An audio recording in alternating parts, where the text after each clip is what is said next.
दूसरे मुल्कों में हम दो हमारे दो और हमारे मुल्क में हम दो हमारे गिन लो। शादियों का सीजन शुरू हो चुका है। सरकारी नौकरियों वाले आएंगे, बेरोजगारों की सच्ची मोहब्बत उठा के ले जाएंगे। पीलिया ठंडिया छावा के बाद पेशे खिदमत है रन मुरीद सुपर स्टोर। मुनाफिक लोगों, बस इतना ही कहूंगी कि मुनकिरे साक की सजा सरतन से जुदा। एक लड़का पेप्सी सामने रखकर उदास बैठा था।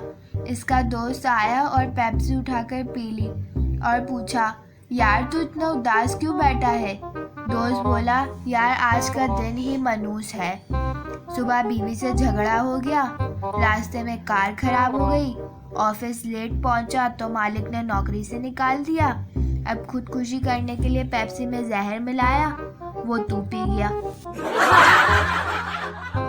रात को अपना मोबाइल सराहने के नीचे रखकर मत सोया करें। ये ना हो कि आपका जानू दम घुटने से मर जाए और आप हाथ मलते रह जाएं। पापा की परी के बाद पेश है पापा का चमगादड़। पठान मिठाई वाले से, यार तुम कितने साल से जलेबियां बना रहे हो? मिठाई वाला, 30 साल से। पठान, बहुत अफसोस की बात है, तुमसे अब तक सीधा जलेबी नहीं बनाई गई।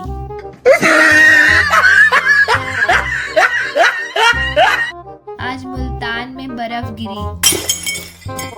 एक बंगाली फैन ने कतिल शिफाई से कहा, दादा हम भी शायरी सीखेगा।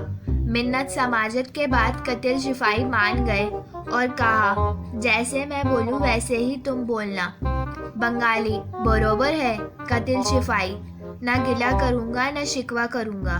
बंगाली, ना गीला कोरेगा ना सूखा कोरेगा। कतिल शिफाई, तू सलामत रहो इस दुनिया में। बंगाली, तुम साला मत रहो इस दुनिया में। कतिल शिफाई, रब से यही दुआ करूंगा। बंगाली, रोब से यही दुआ करेगा। वो पूछना ये था कि जो बादशाह के दरबार में 2 बंदे मोर के पर से हवा दिया करते थे, सर्दियों में इनकी क्या जिम्मेदारी होती होगी?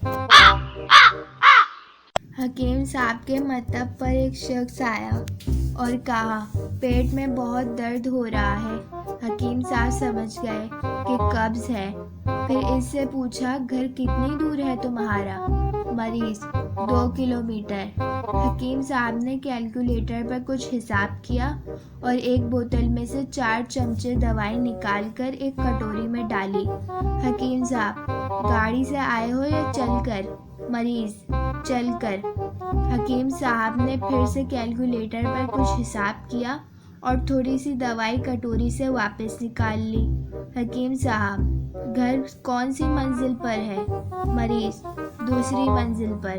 हकीम साहब ने दोबारा कैलकुलेटर पर कुछ हिसाब किया और थोड़ी सी मजीद दवा निकाल ली। हकीम साहब, अब आखिरी सवाल का जवाब दो।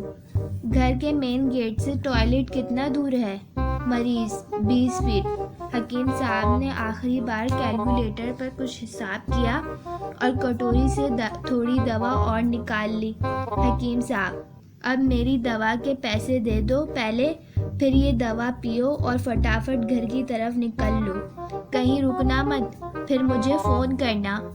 मरीज ने वैसा ही किया। आधे घंटे बाद मरीज का फ़ोन आया। एकदम ढीली आवाज़ में बोला, हकीम साहब, दवा तो बहुत अच्छी थी आपकी, मगर आपने ज़ारबन खोलने का टाइम कैलकुलेट नहीं किया था। हम 10 सेकंड से रह गए। मेरा इमोजी पहले गंजा था, फिर मैंने इसे बायो आमला का मशवरा दिया। नतीजा आपके सामने है।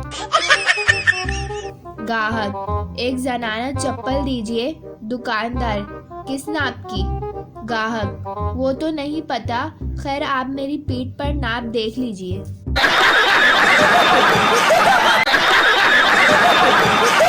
लेट शादी करने का सबसे बड़ा नुकसान ये है कि जब औलाद पर रोब डालने का वक्त आता है, तब डॉक्टर ने ऊंचा बोलने से मना किया होता है। टीचर, बताओ वो कौन सी औरत है जिसको 100% पता होता है कि उसका शौहर कहाँ है? पप्पू।